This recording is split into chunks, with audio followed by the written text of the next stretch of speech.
Pessoal, eu sou a Ariane, psiquiatra espírita e homeopata, e hoje você está no Loucura ou Sanidade, onde falamos sobre saúde mental à luz do espiritismo. E hoje nós vamos falar sobre homeopatia e espiritismo. E antes de você sair do vídeo dizendo que a homeopatia é uma pseudociência, escuta o que eu tenho para te falar. Se você acredita no espiritismo ou na espiritualidade, a homeopatia vai fazer muito sentido para você.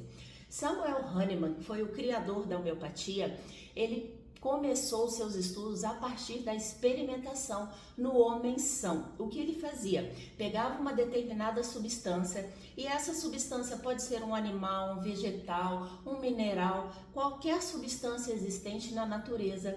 Ele diluía por diversas proporções e ele tinha uma proporção certa, gente. Então ele pegava ali uma porção, colocava em 100 ml de água ou de álcool, diluía ali aquela substância, pegava 1 ml, colocava em uma gota, aliás, colocava em 100 ml e a partir disso ele ia fazendo as suas diluições.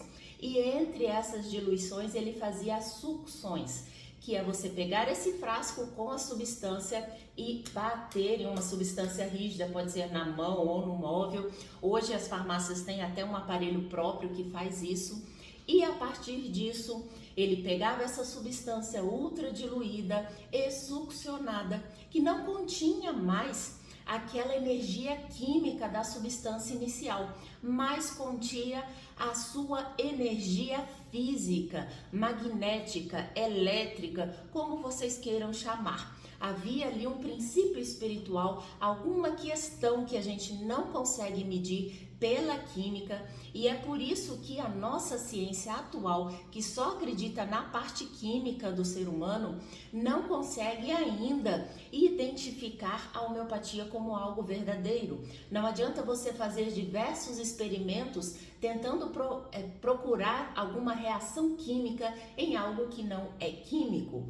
Portanto, Hahnemann fazia suas experiências com base na experimentação do homem são. O homem saudável recebia aquela substância já toda diluída e ele começava a sentir alguns sintomas, uma dor de cabeça, um enjoo, e aí ele percebeu que pegando aquela substância e dando para uma pessoa adoecida exatamente dos mesmos sintomas que aquele homem saudável tinha sentido, ela melhorava, ou seja, a cura pelo semelhante. Conforme ele foi fazendo várias experiências, ele encontrou diversas substâncias com esse mesmo princípio. Se ele provoca determinada doença, então ele também pode curar determinada doença por meio da similitude energética. E o que isso tem a ver com o espiritismo, gente? O remédio de Hahnemann, a homeopatia, ele não atua no nosso corpo físico, mas sim no duplo etérico, no fluido vital, no fluido que nós temos animalizado dos encarnados, ou seja, aquela medicação ia reequilibrar o campo energético. Hahnemann acreditava que nós tínhamos um terreno de adoecimento. E o que é esse terreno de adoecimento, se não aí a nossa carga das reencarnações passadas que se encontram nos nossos corpos sutis, e a partir dali, quando a gente reencarna, esse corpo sutil começa a jogar para o nosso corpo físico as suas doenças, as suas enfermidades energéticas, e no corpo físico, conforme seja essa energia, ele absorve e adoece determinado órgão. E quanto mais profundo, mais grave. Hahnemann acreditava que a homeopatia ia atuar lá nesses corpos mais sutis, no duplo etérico, e a partir disso ia pegando essa doença profunda e transferindo para fora. O nosso corpo físico, ele é como se fosse aí um chupão, né? Vai puxando essas energias dos corpos sutis e adoece. E conforme a gente se cura, a gente melhora das nossas doenças, nós temos essa filtragem pelo corpo físico, ou seja, tanto para Hahnemann quanto para o espiritismo, a doença ela tem um papel de limpeza desses corpos energéticos. E a partir dessa limpeza nós vamos nos curando de todas as nossas culpas, dos nossos remorsos, porque é esse estado mental adoecido que cria as nossas doenças físicas, exatamente como André Luiz nos fala nos seus livros pela psicografia de Chico Xavier. E então a gente usa a homeopatia para curar doenças parecidas e consegue essa melhora, porque a gente consegue uma sintonia energética entre esse adoecimento e a homeopatia vai equilibrando e colocando ali tudo no seu lugar. E ela vai tornando as doenças mais profundas, mais superficiais, até que elas saiam do corpo. Vou te dar um exemplo. Por exemplo, se você tem asma e aí você começa a usar a homeopatia para a asma, ela vai se exteriorizando por meio de rinite, que é uma coisa mais externa, o nosso nariz está mais exterior do que o nosso pulmão. Depois ela vai para a pele e dali ela desaparece. É assim que é feita essa filtragem e a cura da doença asma neste caso.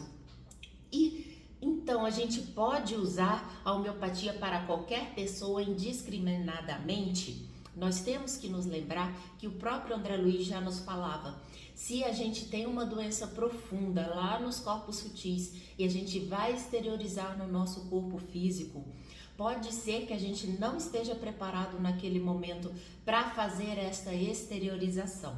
Então a gente vai com uma homeopatia e ela de repente puxa tudo aquilo e joga para fora e a gente fica doido com aquele monte de sintomas.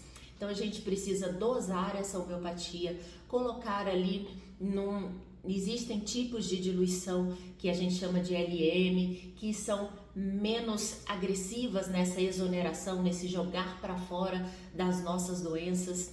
E existem as doses, existem as diferentes frequências de tomada, tudo isso para que essa exteriorização, para que esse puxar de energias seja o mais sutil, o mais suave possível e a gente consiga o que Hahnemann chamava de cura suave e duradoura, a cura pela homeopatia. Mas existem contraindicações. Vamos pegar lá o exemplo da asma. Se a pessoa está numa asma muito grave, o que a homeopatia faz? Existe aqui a semelhança da asma com o remédio, certo? E a gente tem aqui uma determinada vibração energética. Quando essa doença está aqui, neste nível de vibração, eu dou um remédio que vai aumentar o nível de vibração dela, portanto, ela vai ter um agravamento. Se eu pego uma pessoa que está num estado grave, numa UTI, com asma e eu faço um agravamento, eu posso levar à morte essa pessoa. Portanto, é preciso utilizar com responsabilidade. Nesse caso, eu preciso abaixar essa energia. Quem abaixa a energia? A alopatia, os medicamentos comuns que nós temos na medicina atual. É por isso que a homeopatia e a alopatia, a medicina que nós conhecemos aqui, elas não se excluem, elas não precisam brigar uma com a outra. A gente pode utilizar as duas ao mesmo tempo, inclusive para tratar aquele terreno adoecido que nós trazemos tanto na nossa genética quanto na nossa epigenética, que é relacionada aos estímulos ambientais e ao nosso próprio estímulo mental. Através da epigenética, da nossa sintonia mental, a gente consegue modificar esse terreno de adoecimento. E a homeopatia pode atuar também facilitando isso. Inclusive nos problemas de saúde mental, a homeopatia pode reequilibrando a pessoa, trazendo lembranças à tona. E eu não estou falando aqui necessariamente de lembranças de reencarnações passadas, muitas vezes lembranças atuais, com traumas que nós temos que tratar e que na psicoterapia não estão vindo à tona. A gente consegue com a homeopatia trazer isso delicadamente lá da mente da pessoa adoecida e tratá-la. É por isso que o espiritismo tem tanto a ver com a homeopatia, porque fala dessa energia que está lá nos nossos corpos sutis e que necessitam ser tratados também.